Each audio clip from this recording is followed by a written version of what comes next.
I want to talk about what many orgs, if you look like from a business perspective, Infostealers are like probably one of the least interesting or like threats to most orgs. Like if you think of all the alerts that they might get in a particular day, that's probably going to be the last one you're ever going to prioritize. And so what I want to focus on is this shift that we've seen in the last, year to 18 months, where Infostealers from a risk perspective to orgs went from being almost non-existent. They were, the risks that if a user got hit, you'd worry that like their credit card number got stolen or their banking credentials, but it was a personal risk that your employees face, but not one to the enterprise itself. And Infostealers have really enabled an entirely kind of new class of attacker that now is actually targeting enterprises. And so what we used to, it's kind of like the shift with banking Trojans like 4 years ago, where they were mostly threats to individuals, and how they become, one of the primary vectors for access brokers, for ransomware operators. We're seeing kind of a similar shift in the Infostealer space. So because it's something that's not really focused on, I actually wanted to like take a step back and actually walk through kind of how the ecosystem works. It's not really well understood by a lot of people. So some of this may be basic for you, but for some, hopefully, is a little enlightening. So what is an Infostealer? An Infostealer is a piece of malware. It's not new. It's been around forever. And it's going to grab session tokens, cookies, passwords, things you put in forms, credit cards. Newer versions of them, they're going to grab certain files. It's going to look for crypto wallets. It's going to take screenshots. Some of them even advertise the ability to, steal user files, say everything in your documents, your downloads. It'll just do that automatically. And then I haven't seen this much, but like Raccoon V2, for example, will claim that it can load other malware. So in the future, it could serve as an access broker. We haven't seen much of that yet, but it wouldn't surprise me, given how lucrative that market is, to one day start seeing that. There are many different types of Infostealers. These are three of the more popular ones. Redline, Raccoon, there's a V1, and now there's a V2 that just started in the last, May, June, and then Vidar. So here I'm going to spend a little bit of time talking about their business model. I'm not sure if this is a little hard for you to see, so I'll try and describe it. So it's actually kind of a multi-tiered business model. So at the top you have the entity, organization, or group of people who build the developer, the operator of the malware itself, right? So they develop the malware, they operate the infrastructure that it communicates. So when you have infected systems, the implants, all the C2s that they're talking to, they're going to manage that kind of as a service for you. And then they create builders.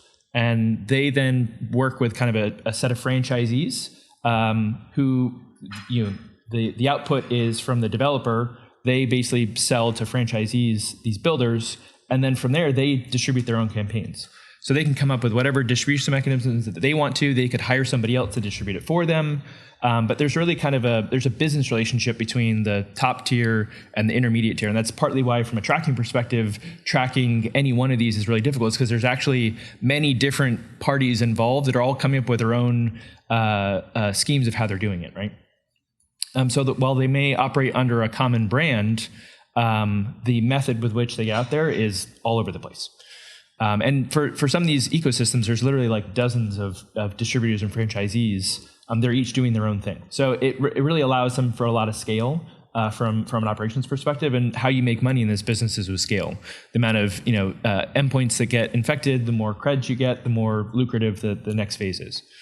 Those distributors and franchisees, they log into centralized infrastructure. They download the logs from their campaigns or their output from those, and it's up to them to figure out how to monetize that, whatever way they want. They can do that in multiple different fashions. So we see some groups stand up Telegram channels. We see others sell it to Credential marketplaces, and so that's kind of the next tier down, where you could sell information. So that could be the two biggest ones are Russian market and Genesis market. And then last, you actually have the end customer of these logs, where they purchase the output of those Infostealers. And again, depending on what the distribution mechanism is or what the franchisee and how they want to do it, you engage with the franchisee. You don't engage really with the developer and operator. This is an incredibly effective way of gaining access. Now, some of these prices, because these are advertising prices at kind of different altitudes or levels, like the Redline VIP channel, right? That's somebody that's a franchisee of Redline, and they're offering for $100 a month for private group access. You can pay, and they've got 5,000 subscribers in that Telegram channel. Some of the other prices, some of these are from like DOJ and other research. There's a really good Medium blog at the bottom here about Raccoon Sealer, where it's like $200 a month or $275 a month. Those are more, I think, from the top level, like the developer to the franchisee, if you will, not necessarily what it's being bought. And then Vidar, $450. All right, so here's kind of a practical example. So in the upper right, I know it's really hard to see, that's actually the panel for Raccoon Sealer for the distributors and franchisees, and then a bunch of C2s from some blogs that the developer operator runs. They have several sites that they run. So raccoonstealer.app and stealer.app. That's where all the franchisees log into, and that's where they download their builders from. There's a separate site that they run called rssrv.org, and that's basically the management infrastructure where you download your logs. So they've kind of separated builders from logs. So take your builder, you put it in campaigns. Here's, I took a screenshot from a recent campaign that I've found OSINT on about, cracked software, and you can download it. At that point, the distributor franchisee logs into their panel. They would download logs from infected systems and then figure out how they want to monetize those. So let's say they used Russian market. Again, this is another business transaction. So now you have one business transaction between developer, operator, and franchisee, one business transaction between the franchisee and Russian market, and then another transaction between them and the end customer, which in this case is Dev 537 or Lapsus.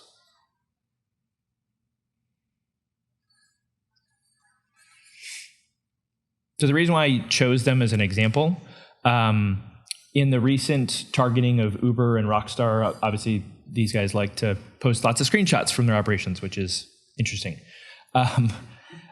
In one of those screenshots, though, you see that they post at the bottom, there was a file, and the reason why I chose Russian market on purpose from the previous example is there's a file at the bottom, log ID-4952307.zip.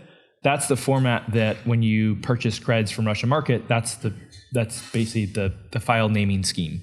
So we can infer that they're downloading things from Russian market because of their own screenshots of what they're doing.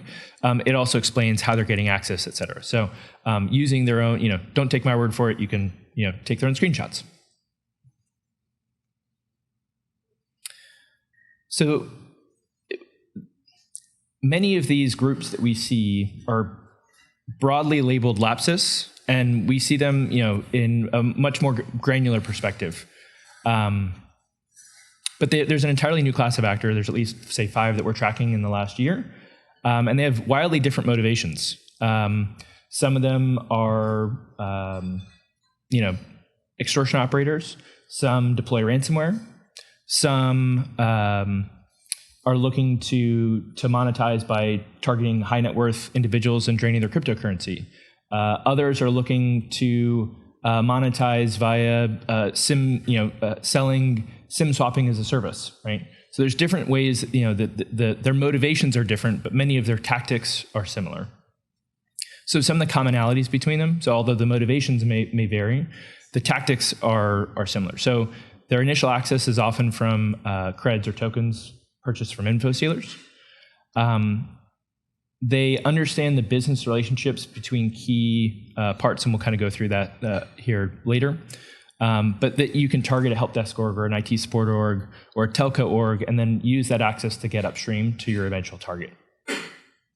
Many of these groups actually have, surprisingly, everyone thinks about cybercrime and folks in Eastern European countries and Russia, et cetera, but many of these individuals are actually in Western countries. They have native speakers for for targeting orgs in that from a social engineering perspective, and they use a variety of tactics that are really less common in both crime. We don't see it a lot. Red teamers do some of these things, but we don't see social engineering, SIM swapping, SMS phishing in really most of the other intrusions and other things that we look at. All these groups kind of do these common sets of tactics.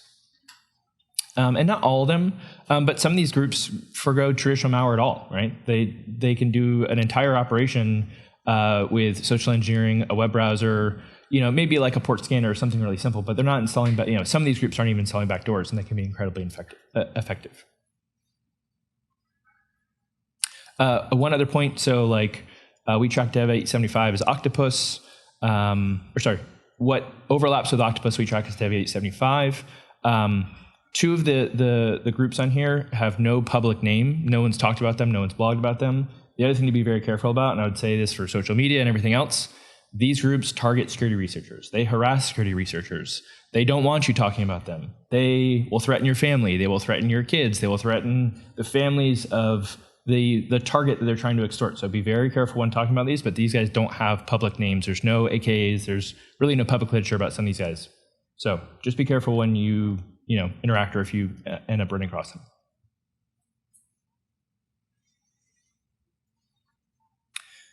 So I want to talk a little bit about Lapsus, or what we track as Dev 537. Many of the group members have been arrested or have moved on. So we don't really see a lot of them anymore. But I do think that kind of, highlighting some of their tradecraft is important. So in terms of how they gain initial access, we've seen a variety of methods. It's been purchasing creds or tokens from these Infostealers. They have done SIM swapping. It's not the most common thing for them, but we've seen it. The identity compromise between business partners is a really key thing that they did all the time. Social engineering, and then we do have a couple of cases of it where we actually know they've done insider recruitment successfully. So then they'll connect into your network. They could VPN in, or if you use Azure Active Directory, they could AAD join or register a system that they control and manage, connect to your environment. They'd start searching. They might do port scans. They might look at your document repositories or source code repositories. They're looking for credentials. They're looking for secrets. Things that a lot of orgs there isn't a lot of. Once you get just a kind of a low privilege user, there's a lot you can do with just simple searches that may. A lot of security departments are not thinking about that as like a escalation vector, privilege escalation vector, but it is very effective, right? From a privilege escalation perspective, we've also seen in limited cases, like they might identify if they're having a hard time getting privilege access. We've seen cases where they will figure out who your tenant admin is, or your domain admin, and then they'll find that user's cell phone in the global address list. They'll SIM swap that user, do an account takeover, and by becoming that user, then they get that user's privileges. We've also seen them do things like once they get the access and start seeing the data that they want, they actually will lock you out of your own environment. So they'll basically deprivilege, let's say they'll remove all your admins or your other admins that aren't you. We've seen them install exchange transport rules so they can see all email messages going in and out of the organization and monitor your comms. They know that they're about to create a crisis event. So in some cases we've seen them do destructive, so delete your cloud resources, delete your on-prem resources, and then jump into your chats and kind of watch and your security teams and see how you're responding. So just a little bit about kind of their general tradecraft, et cetera. They've kind of led the way, and so this is focused on 537 and the others, but many of these the other groups I mentioned before, they're doing the exact same set of tactics. They've kind of picked it up. So here's some screenshots of when Lapsus was actually trying to or highlighting the amount they talked about things, highlighting the tradecraft in their own words. So the left side one is recruiting insiders at certain companies. They had very specific orgs that they were trying to target. Those are both a combination of their end goals as well as intermediate targets that would get them to an end target, as well as the middle one, which is SIM swapping. The bottom one's kind of interesting because so like Uber, for example, they purchase the creds for a user, but the user wouldn't accept the MFA prompt. So they'll do MFA spamming, where they'll just send it over and over and over again and hope that you click accept or make a mistake. And so they contacted them on WhatsApp, pretended that they were the IT team, and said, hey, we had some really big thing, and got the user, basically socially engineered the user to accept the MFA prompt, and then we're kind of off to the races. And same thing in terms of, in their own words, they were able to escalate privileges by searching in document repositories and finding a script that had highly privileged credentials. So these next couple slides, There's a couple variations on these. This is more for like illustrative purposes, but like at one org that we worked with, when they were kind of doing working their way back and figuring out what happened, they happened to work with a particular provider. So starting at number 3 and working their way back, there was a login to their environment that was malicious. They went to work with their provider who they have a business relationship with. When they interviewed that provider, they interviewed the employee. Turns out the employee had been co-opted. They had been paid. They work in a low-cost region, so the amount of money that you're offering somebody is pretty significant. And so, they basically paid that employee. The employee, the bad guy logged into their environment. The employee approved the MFA prompt. So now they're like using, a virtual desktop at that provider. And then they actually use the same user's creds to log into the end target. Again, employee approved it. And so from a business perspective, it's incredibly hard to detect because it's coming from, from the target org's perspective, like the login occurs with a valid account that normally logs into your environment. It's coming from the same IP address. Like really the only thing that they were doing from there was like the behavior of what that user did was obviously very different in the environment. And so only their actions on target were different. Everything else from identity, MFA, and et cetera was identical. And so I think that's why these sets of orgs are so highly targeted right now that we just see it constantly. So here's another example that kind of takes some of the business relationship example as well as SIM swapping and how that might work. So bad guy logs into a help desk org or IT service provider. Many of those orgs have access at telcos. And at a telco, you can then initiate a phone port. Right. So in the Lapsus example we had before, where they identified the network admin that they wanted to do an account takeover of, this could be, the end target could be, this would also work. Let's say you identified a high net worth individual from a crypto perspective, you could take over there. So the end target may vary, but you use the telco as an intermediate point. You figure out who their provider is, what their phone number is, and then basically use the access that help desk org or IT provider legitimately has to the telco to then gain access to their environment and initiate the port. And then at that point, you can then do the account takeover and kick off that process, either in terms of gaining access to an org or privilege or whatever your end goals are. So a common set of tactics across all these different actors. So it's kind of curious, given that the risk has kind of changed, I was curious to see what people would say on Twitter in terms of how they respond to Infostealers. So we had 129 votes over 3 days. Half of orgs are remediating infections, but also rolling the credentials. But that also means that half of orgs are maybe not doing that. And so wanted to highlight kind of the risk there that it's not just a malware problem. It's not just that if you're not also focused on the credentials and secrets and session tokens and expiring those and have processes in place to consistently do that, credential hygiene is incredibly important and some in many orgs an under focused area from a security perspective. The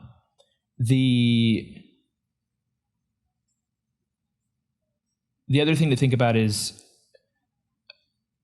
it's hard to know as a responder like what credentials were in memory or what was stored in your browser. Like it's difficult to know at that point in time like what was there. So it's not the most trivial or easy thing, and I'll highlight here in a minute potentially why. So I wanted to kind of in practice. So like a lot of orgs think like, all right, we're good to go. This isn't gonna be a problem for us. We have all the latest security tools and posture things on all of our corporate devices. And I want to highlight a couple areas where it may fall outside of your visibility or ability to protect. So let's take so I have two main scenarios I wanted to highlight here. The first one is, let's say you're an org that allows BYOD and personal devices to access some amount of your resources. If, say, your BYOD devices, let's say it gets infected, now any either session tokens or passwords on that device would then could be up for sale on a credential marketplace.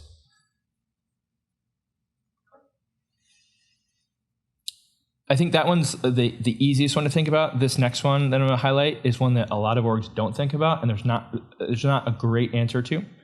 But let's say you've got your corporate systems, and you're like, I'm not worried. We don't get malware very much. We do lots of we get a lot of the security basics right, so we don't get a lot of initial infections. But what if you allow your user to log into, let's say, their Chrome browser with their personal email account? Well, now any passwords they save in their Chrome browser, they log in on their personal system, those get synced between the two systems. So while your corporate system may have the best defenses and you're not as worried about it, or the risk, or when it does happen, you're alerted to it and you can respond and wipe the system or roll credentials, if your personal system has password syncing, because you allow that, and that's a vector for these credentials to be accessed. And those systems don't have any of the same defenses, or maybe employee, it's like their kids, they download some cracked software. I mean, there's any number of reasons why it might happen, but it's completely outside of your visibility that it even occurred. And now it's for sale on a credential marketplace, and maybe you have MFA, but then can they MFA spam the user? A lot of times with these groups, they'll know the users in this particular geo. They'll wait till 2 in the morning in that geo and then start waking them up, or doing phone calls to them, et cetera. Things when you're more groggy. So this particular one is something that many orgs that I've talked to just haven't thought about, or don't have a real good answer for. So I just want to highlight kind of some challenges, but then also some mitigations for each of these. So let's say, what can you do from a defense perspective if a username and password is stolen and for sale? Well, phishing-resistant MFA will take you a long way, right? A lot of what I talked about here was MFA spamming and things that just allow you to hit accept, whether it's a phone call or something else. So making sure that you have phishing resistant, that could be, a YubiKey and something like FIDO could be the authenticator app for that presents you a 2-digit number, something that you would that would kind of interdict the just clicking accept. The other thing you can do is you can actually disable password syncing via GPO. The MFA spamming, we also talked about phishing-resistant MFA, but you can also, it highlights the importance of disabling legacy methods of authentication, so phone-based calling or push methods. If your session tokens are stolen, really that comes down to how long is your session token lifetime. The longer the lifetime, the longer the risk, in terms of that system getting malware on it, then it being for sale, someone taking it, using it, and then doing something bad with it.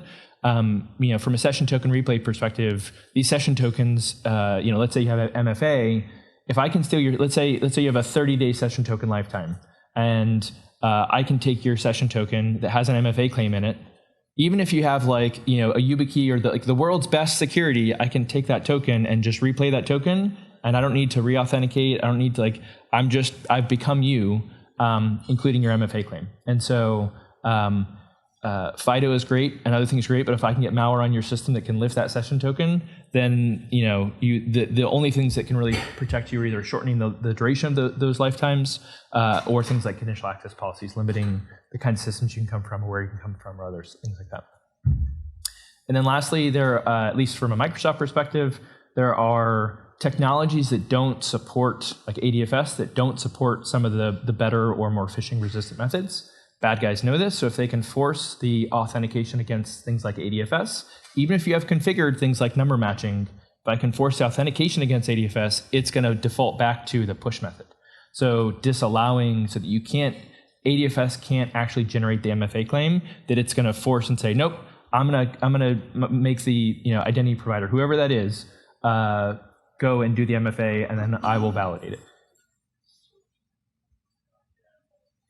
So just one last parting thought.